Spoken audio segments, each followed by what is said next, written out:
क्या आपने कभी सोचा है कि भगवान भी बीमार पड़ सकते हैं? नहीं ना? लेकिन ओसा के पुरी में समुद्र की लहरों के बीच खड़े उस पवित्र मंदिर में हर साल एक ऐसी घटना घटती है जो दिल को छू जाती है। वहाँ के महाप्रभु जगन्नाथ, जो इस पूरे ब्रह्मांड के स्वामी हैं, हर साल अपनी रथ यात्रा से पहले 15 दिनों के लिए बीमार पड़ जाते हैं। जी हाँ, आपने सही सुना। वही जगन्नाथ जी जिनके दर्शन मात्र से भक्तों के सभी कष्ट दूर हो जाते हैं, वे खुद बीमार हो जाते हैं। लेकिन यह कोई साधारण बीमारी नहीं है।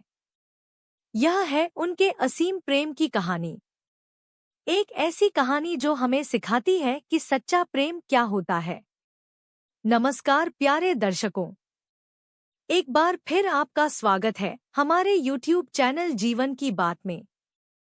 प्यारे दर्शकों, आज हम एक नई कहानी, एक नया वीडियो लेकर आपके सामने उपस्थित हुए हैं। आज की जो कथा है वह अत्यंत ज्ञानवर्धक और प्रेरणादायक है। कथा शुरू करने से पहले आपसे एक विनम्र निवेदन है। शास्त्रों में कहा गया है कि अधूरी छोड़ी गई कथा दुख और पाप का कारण बनती है। इसलिए इसे अंत तक अवश्य सुनें, और अगर आप अपनी माँ से सच्चा प्रेम करते हैं तो इस वीडियो को लाइक करें, हमारे चैनल को सब्सक्राइब करें और कमेंट में माँ लिखकर अपना समर्थन दें। तो आइए बिना किसी विलंब के आरंभ करते हैं आज की प्रेरणादायक कथा। ज्येष्ठ मास की पूर्णिमा का दिन। आकाश में चांद की चांदनी और पुरी में भक्तों का सैलाब। यह दिन है स्नान पूर्णिमा का, जब भगवान जगन्नाथ अपने भाई बलभद्रा और बहन सुभद्रा के साथ मंदिर से बाहर आते हैं। लेकिन यह कोई साधारण स्नान नहीं है। 108 सुवर्ण घड़ों में भरा गया है पवित्र जल गंगा, यमुना, नर्मदा, गोदावरी और सिंधु के पानी से। इस जल में मिलाए गए हैं अनगिनत सुगंधित फूल, तुलसी के पत्ते और आयुर्वेदिक जड़ी बूटियां। जब यह शीतल जल भगवान के कोमल शरीर पर गिरता है तो लगता है जैसे पूरी प्रकृति उनकी सेवा में लग गई हो। हजारों भक्त मंत्रों उच्चार के साथ इस दृश्य को देखते हैं। कहीं किसी की आंखों से आंसू गिर रहे हैं, कहीं कोई भाव विभोर होकर नृत्य कर रहा है। यह स्नान सिर्फ एक अनुष्ठान नहीं, बल्कि प्रेम का सागर है जो तरंगित हो रहा है। लेकिन फिर क्या होता है? स्नान के बाद भगवान को ठंड लग जाती है, उन्हें बुखार आ जाता है। हाँ, सच में वे बीमार पड़ जाते हैं। और इसके बाद शुरू होता है वो समय जिसे कहते हैं अनवसर काल। अब मंदिर के कपाट बंद हो जाते हैं। 15 दिनों तक भक्तों को अपने प्रभु के दर्शन नहीं होते। बाहर हजारों भक्त इंतजार करते हैं, दुआएं करते हैं, रोते हैं, प्रार्थना करते हैं। अंदर भगवान आराम कर रहे हैं, बीमारी से उबरने की कोशिश कर रहे हैं। क्या आप जानते हैं इन 15 दिनों में क्या होता है? मंदिर के पुजारी वैद्य बन जाते हैं। भगवान को आयुर्वेदिक काढ़ा दिया जाता है, उन्हें फलों का रस पिलाया जाता है, शीतल लेप लगाया जाता है। रात को सोने से पहले मीठा दूध अर्पित किया जाता है, बिल्कुल वैसे ही जैसे घर में कोई बीमार हो तो उसकी सेवा की जाती है। पूरी की हवा में उदासी छा जाती है। वो रसोई जो कभी बंद नहीं होती वो भी बंद हो जाती है। 56 भोग की जगह सिर्फ काढ़ा और फलों का रस। मंदिर में सन्नाटा, बाहर भक्तों की बेचैनी। लेकिन यह सब क्यों होता है? इसके पीछे छुपी है एक ऐसी कहानी जो आपकी आंखों को नम कर देगी। सदियों पहले पुरी में रहते थे माधवदास, एक ऐसे भक्त जिनके लिए जगन्नाथ जी ही सब कुछ थे। वे अकेले थे इस संसार में। ना कोई पत्नी, ना कोई संतान, ना कोई रिश्तेदार। बस एक ही रिश्ता था अपने प्रभु जगन्नाथ से।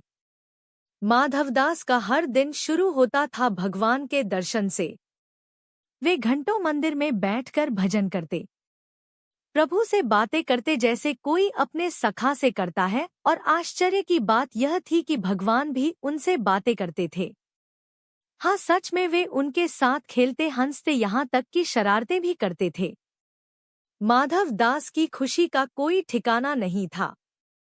वे कहते थे, मेरे पास तो सब कुछ है, मेरे जगन्नाथ है ना, वे मेरी रक्षा करेंगे, मेरी सेवा करेंगे। और सच में भगवान की कृपा से उन्हें कभी किसी चीज की कमी नहीं हुई। लेकिन एक दिन सब कुछ बदल गया। माधवदास को अचानक से बहुत तेज बुखार आया। दस्त, उल्टी शुरू हो गई। बुखार इतना तेज था कि वे बिस्तर से उठ भी नहीं पा रहे थे। दिन रात पसीने से तरबतर रहते। कुछ खाने का मन नहीं करता, पानी भी नहीं पी पाते थे। दिन बीतते गए, माधवदास की हालत बिगड़ती जा रही थी। वे इतने कमजोर हो गए कि अपना ख्याल भी नहीं रख पा रहे थे। अकेले पड़े रहते और भगवान को पुकारते रहते, हे जगन्नाथ, हे प्रभु, कहाँ हो तुम? तुमने कहा था कि मेरी रक्षा करोगे। आज मैं इतना बीमार हूँ, कहाँ हो तुम? लेकिन भगवान का कहीं नाम निशान नहीं। दिन रात माधवदास तड़पते रहते। कभी कभी तो वे बेहोश हो जाते। जब होश आता तो फिर भगवान को पुकारते, लेकिन कोई जवाब नहीं मिलता। 15 दिन बीत गए। माधवदास की हालत अब गंभीर हो चुकी थी। वे मृत्यु के करीब पहुंच गए थे। उनकी सांसें तेज चल रही थी। हाथ पैर ठंडे पड़ चुके थे। लगता था कि अब वे बच नहीं सकते। 16वें दिन सुबह जब माधवदास की आंख खुली तो उन्होंने देखा कि उनके पास एक नौजवान बैठा है। सुंदर मुखमंडल, तेजस्वी आंखें और चेहरे पर करुणा की अनंत छाया। यह नौजवान माधवदास का माथा सहला रहा था। कौन हो तुम? माधवदास ने कमजोर आवाज में पूछा। मैं तुम्हारी सेवा करने आया हूँ, उस नौजवान ने मुस्कुराते हुए कहा, और फिर शुरू हुई वह सेवा जिसे देखकर देवता भी शर्मा जाए। उस नौजवान ने माधवदास को पानी पिलाया, उनके गंदे कपड़े बदले, उनके शरीर को साफ किया, उन्हें दवा दी। रात दिन उनके पास बैठकर उनकी देखभाल की। धीरे धीरे माधवदास की तबीयत सुधरने लगी। बुखार कम होने लगा। वे थोड़ा खाने पीने लगे। उस नौजवान की सेवा इतनी निस्वार्थ थी कि माधवदास हैरान रह गए। तुम कौन हो भाई? तुम मेरी इतनी सेवा क्यों कर रहे हो? मैं तो तुम्हें जानता भी नहीं। नौजवान ने सिर्फ मुस्कुराकर कहा, सेवा करने के लिए क्या जानना जरूरी है? तुम बीमार हो, मैं स्वस्थ हूं, बस यही काफी है। जब माधवदास पूरी तरह स्वस्थ हो गए तो उस नौजवान ने कहा, माधव, अब मैं जा रहा हूं। नहीं, तुम कहीं नहीं जाओगे। तुमने मेरी इतनी सेवा की है, मैं तुम्हें कैसे जाने दूं? मुझे जाना होगा माधव, लेकिन तुम परेशान मत हो, मैं हमेशा तुम्हारे साथ हूं। और यह कहकर वो नौजवान अदृश्य हो गया। माधवदास हैरान रह गए। यह क्या हुआ? वो कौन था? उसी रात माधवदास के सपने में भगवान जगन्नाथ आए। वही मुस्कान, वही करुणा भरी आंखें। माधव, पहचाना मुझे? माधवदास की आंखों से आंसू बहने लगे। प्रभु, वो नौजवान, वो तुम थे? हाँ माधव, मैं ही था। तुम्हारी सेवा करने के लिए मैं स्वयं आया था। लेकिन प्रभु, आप तो भगवान हैं। आपने मेरी सेवा क्यों की? मैं तो आपका दास हूं। भगवान जगन्नाथ की आंखों में आंसू आ गए। माधव, जब मेरा भक्त कष्ट में होता है तो मुझसे रहा नहीं जाता। तुम्हारी पीड़ा में सह नहीं सकता था, इसीलिए मैं आया था। लेकिन प्रभु, अगर आप चाहते तो मेरा रोग तुरंत ठीक कर सकते थे। आपको मेरी सेवा करने की क्या जरूरत थी? भगवान ने गहरी सांस ली। माधव, प्रारब्ध के फल को भोगना पड़ता है। मैं चाहता तो तुम्हारा रोग मिटा सकता था, लेकिन फिर तुम्हें यह कष्ट किसी और जन्म में भोगना पड़ता, और मैं नहीं चाहता कि मेरा भक्त एक जन्म भी कष्ट उठाए। तो फिर प्रभु, इसलिए मैंने तुम्हारे कष्ट को बांटा। तुम्हारी सेवा करके मैंने तुम्हारे प्रारब्ध को हल्का किया, लेकिन फिर भी तुम्हारी बीमारी के 15 दिन बाकी है। माधव दास रो पड़े। प्रभु, मैं उन 15 दिनों को भी सह लूंगा। आपने इतना किया है मेरे लिए। नहीं माधव, मैं नहीं चाहता कि तुम एक दिन भी और कष्ट सहो। तुम्हारी बाकी बीमारी मैं अपने ऊपर ले लेता हूँ। नहीं प्रभु, यह कैसे हो सकता है? आप भगवान हैं। माधव, प्रेम के आगे भगवान होना या इंसान होना कुछ मायने नहीं रखता। तुम मेरे प्रिय हो। तुम्हारा कष्ट मैं सह नहीं सकता। और भगवान जगन्नाथ ने माधवदास की बाकी 15 दिन की बीमारी अपने ऊपर ले ली। उसी दिन से यह परंपरा शुरू हुई। हर साल ज्येष्ठ पूर्णिमा को जब भगवान का स्नान होता है तो वे बीमार पड़ जाते हैं।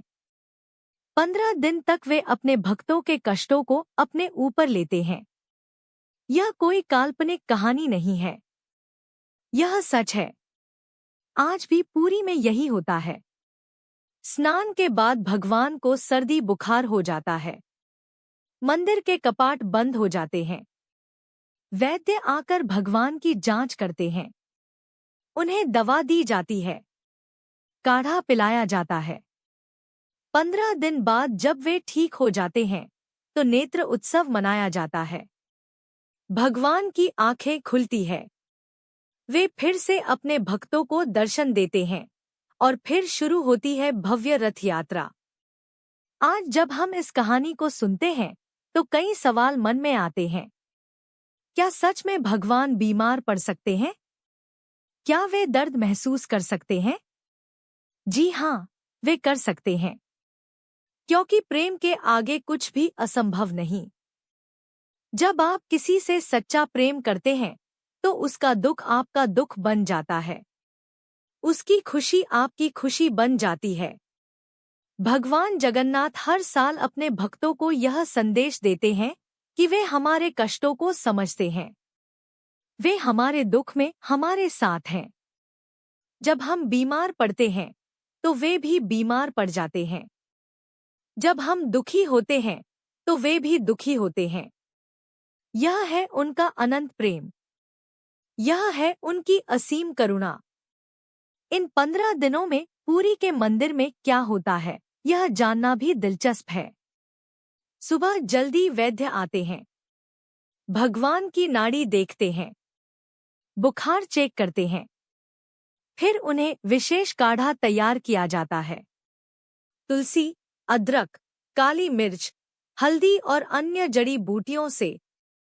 दोपहर में उन्हें फलों का रस दिया जाता है। आम का रस, मौसमी का रस या फिर नारियल पानी। शाम को उनके माथे पर शीतल लेप लगाया जाता है, चंदन, कपूर और गुलाब जल से। रात को सोने से पहले उन्हें मीठा दूध पिलाया जाता है। दूध में केसर, इलायची और मिश्री मिलाई जाती है। पुजारी उनकी सेवा इस तरह करते हैं जैसे कोई माँ अपने बीमार बच्चे की सेवा करती है। वे बार बार जाकर देखते हैं कि भगवान कैसे हैं, उनकी सांस ठीक चल रही है या नहीं, उन्हें कोई तकलीफ तो नहीं हो रही। इन 15 दिनों में पुरी में एक अजीब सा माहौल रहता है। हजारों भक्त मंदिर के बाहर इकट्ठे होते हैं। वे रोते हैं, प्रार्थना करते हैं, मंत्र जपते हैं। कुछ लोग व्रत रखते हैं, कुछ लोग दान पुण्य करते हैं। हे जगन्नाथ, जल्दी ठीक हो जाइए। प्रभु, हमारी गलती माफ कर दीजिए। भगवान, आप हमारे कष्ट अपने ऊपर ले रहे हैं। यह दृश्य देखकर आंखों में आंसू आ जाते हैं। भक्तों का प्रेम, उनकी चिंता, उनकी बेचैनी, सब कुछ इतना सच्चा लगता है। कुछ भक्त तो मंदिर के बाहर ही सो जाते हैं। वे कहते हैं, जब तक हमारे प्रभु ठीक नहीं हो जाते, हम घर कैसे जा सकते हैं? 15 दिन बाद जब भगवान जगन्नाथ स्वस्थ हो जाते हैं, तो पूरे पुरी में खुशी का माहौल छा जाता है। इस दिन को नेत्र उत्सव कहते हैं, क्योंकि भगवान की आंखें फिर से भक्तों के लिए खुल जाती है। मंदिर के कपाट खुलते हैं, भगवान के नए कपड़े पहनाए जाते हैं, उन्हें फूलों से सजाया जाता है और फिर भक्तों को उनके दर्शन होते हैं। उस समय का दृश्य अवर्णनीय है। हजारों लोग एक साथ चिल्लाते हैं, जय जगन्नाथ। आंसू बहते हैं, लोग खुशी से नाचते हैं, ढोलन गाड़े बजते हैं। देखो, हमारे प्रभु ठीक हो गए। 15 दिन बाद उनके दर्शन हुए। कितने सुंदर लग रहे हैं। और फिर अगले दिन शुरू होती है भव्य रथ यात्रा। भगवान अपने भाई बहन के साथ रथ पर सवार होकर निकलते हैं अपनी मौसी के घर जाने के लिए। आज के जमाने में भी यह परंपरा बिल्कुल वैसी ही निभाई जाती है जैसी सदियों से निभाई जा रही है। आधुनिक डॉक्टर भी आते हैं भगवान को देखने। वे कहते हैं कि वास्तव में मूर्ति के तापमान में बदलाव होता है। उनके चेहरे पर थकान दिखाई देती है। यह कैसे संभव है? विज्ञान के पास इसका कोई जवाब नहीं, लेकिन श्रद्धा और विश्वास के पास जवाब है। प्रेम के पास जवाब है। भगवान जगन्नाथ का यह अनुष्ठान हमें सिखाता है कि सच्चा प्रेम स्वार्थ रहित होता है। जब आप किसी से सच्चा प्रेम करते हैं, तो आप उसके लिए कुछ भी कर सकते हैं, यहाँ तक कि अपना सुख चैन भी त्याग सकते हैं। इस कहानी का सबसे बड़ा संदेश यह है कि भगवान हमसे कितना प्रेम करते हैं। जब हम दुख में होते हैं, तो वे भी दुखी होते हैं। जब हम बीमार पड़ते हैं, तो वे भी हमारे साथ कष्ट सहते हैं। यह कहानी हमें यह भी सिखाती है कि सेवा का मतलब क्या होता है। माधवदास की सेवा करके भगवान ने दिखाया कि सच्ची सेवा निस्वार्थ होती है। उसमें कोई अपेक्षा नहीं होती। और सबसे बड़ी बात यह है कि यह कहानी हमें बताती है कि हमारे कष्ट व्यर्थ नहीं जाते। भगवान हमारे हर दुख को देखते हैं, समझते हैं और उसे अपने ऊपर ले लेते हैं। आज जब हम अपने जीवन में कष्ट आते देखते हैं, तो हमें याद रखना चाहिए कि हमारे जगन्नाथ जी हमारे साथ हैं। वे हमारे दुख में हमारे साथ दुखी होते हैं, हमारी पीड़ा को अपने ऊपर लेते हैं। हर साल जब वे बीमार पड़ते हैं, तो वे हमें याद दिलाते हैं कि वे हमारे कष्टों को भूले नहीं हैं। वे आज भी उसी तरह हमारी चिंता करते हैं जैसे माधव दास की करते थे। यह है जगन्नाथ जी का प्रेम। यह है उनकी करुणा। यह है उनका वह वादा जो वे आज तक निभा रहे हैं। जब भी आप कष्ट में हो, दुखी हो, परेशान हो, तो याद रखिए कि पुरी में बैठे आपके जगन्नाथ जी आपकी चिंता कर रहे हैं। वे आपके दुख को अपने ऊपर लेने के लिए तैयार हैं। जैसे उन्होंने माधवदास के लिए अपना स्वर्गीय सुख त्याग दिया था, वैसे ही वे आपके लिए भी कुछ भी करने को तैयार है। बस आपकी श्रद्धा सच्ची होनी चाहिए। आपका प्रेम निस्वार्थ होना चाहिए। आज भी जब स्नान पूर्णिमा का दिन आता है, तो पुरी में एक अजीब सा रहस्य घटित होता है। वैज्ञानिक इसे समझाने की कोशिश करते हैं, लेकिन श्रद्धा इससे कहीं ऊपर की चीज है। भगवान जगन्नाथ की मूर्ति में वास्तव में तापमान का बदलाव होता है। जो लोग उन्हें छूते हैं, वे बताते हैं कि उनका शरीर गर्म हो जाता है, जैसे बुखार में होता है। उनके चेहरे का रंग भी बदल जाता है, आंखें थक जाती है। यह कैसे संभव है? एक पत्थर की मूर्ति में यह लक्षण कैसे आ सकते हैं? पुजारियों का कहना है कि यह भगवान की लीला है। वे सच में अपने भक्तों के कष्ट अपने ऊपर लेते हैं। उनका शरीर इसलिए गर्म होता है क्योंकि वे हजारों लोगों की पीड़ा को सह रहे होते हैं। हर साल इन 15 दिनों में एक खास बात होती है जो भक्त मंदिर के बाहर प्रार्थना करते हैं। उनकी मनोकामनाएं पूरी हो जाती है। कैंसर के मरीज ठीक हो जाते हैं। बांझ औरतों को संतान प्राप्त होती है। परीक्षा में फेल होने वाले बच्चे पास हो जाते हैं। एक भक्त बताता है, मेरी माँ को कैंसर था।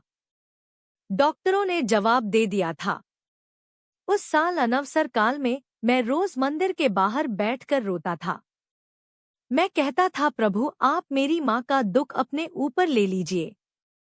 15 दिन बाद जब भगवान ठीक हुए तो मेरी माँ भी ठीक हो गई। एक और भक्त कहता है, मेरा बेटा 5 साल से बोल नहीं पा रहा था। मैंने अनवसर काल में व्रत रखा। भगवान से कहा कि वे मेरे बेटे की तकलीफ अपने ऊपर ले लें। नेत्र उत्सव के दिन जब मंदिर के कपाट खुले तो मेरे बेटे ने पहली बार जय जगन्नाथ कहा। यह सिर्फ कहानियां नहीं है, यह वास्तविक अनुभव है उन लोगों के जिन्होंने भगवान जगन्नाथ की करुणा को महसूस किया है। इन 15 दिनों में पूरी का पूरा माहौल ही बदल जाता है। यहाँ के स्थानीय लोग बताते हैं कि हवा में एक अजीब सी शांति छा जाती है। समुद्र की लहरें भी धीमी हो जाती है। पुरी के पुराने निवासी बताते हैं कि माधवदास की आत्मा आज भी वहां भटकती है। वे कहते हैं कि अनवसर काल के दिनों में एक बुजुर्ग व्यक्ति मंदिर के आसपास दिखाई देता है। वह भगवान के लिए रोता है, उनकी चिंता करता है। यह माधवदास की आत्मा है। वे कहते हैं, वो आज भी अपने प्रभु की सेवा कर रहा है। भगवान जब बीमार पड़ते हैं तो वह उनके पास आ जाता है। यह सुनकर रोंगटे खड़े हो जाते हैं। प्रेम इतना गहरा हो सकता है कि मृत्यु के बाद भी वह समाप्त ना हो। एक पुजारी बताता है, मैंने कई बार देखा है रात के समय जब हम भगवान की सेवा करते हैं तो लगता है जैसे कोई और भी वहां है, कोई और भी भगवान का माथा सहला रहा है। 15 दिन बाद जब भगवान ठीक हो जाते हैं तो पूरी दुनिया में खुशी छा जाती है। रथ यात्रा का दिन आता है। 3 विशाल रथ तैयार किए जाते हैं, भगवान जगन्नाथ के लिए, बलभद्र जी के लिए और सुभद्रा जी के लिए। यह यात्रा सिर्फ एक उत्सव नहीं है, यह जीत का जश्न है। प्रेम की जीत, करुणा की जीत, अच्छाई की जीत। लाखों लोग आते हैं इस यात्रा में भाग लेने। वे रथ खींचते हैं, नाचते हैं, गाते हैं, रोते हैं खुशी से। हमारे प्रभु ठीक हो गए, वे फिर से हमारे साथ हैं। प्रेम की जीत हुई है। यह दृश्य इतना भावुक होता है कि देखने वाले की आंखों से आंसू निकल आते हैं। रथ यात्रा में भगवान जाते हैं गुंडीचा मंदिर। यह उनकी मौसी का घर माना जाता है। यहाँ की कहानी भी दिलचस्प है। कहते हैं कि भगवान की मौसी गुंडीचा उनसे बहुत प्रेम करती थी। जब भगवान बीमार पड़ते थे तो वह बहुत परेशान हो जाती थी। वो रोती थी, उनके लिए प्रार्थना करती थी। एक बार उसने भगवान से कहा, प्रभु आप हर साल बीमार क्यों पड़ते हैं?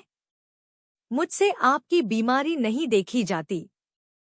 भगवान ने मुस्कुराकर कहा, मौसी यह मेरे भक्तों के लिए है, लेकिन चिंता मत करो, जब मैं ठीक हो जाऊंगा तो तुम्हारे घर आऊंगा।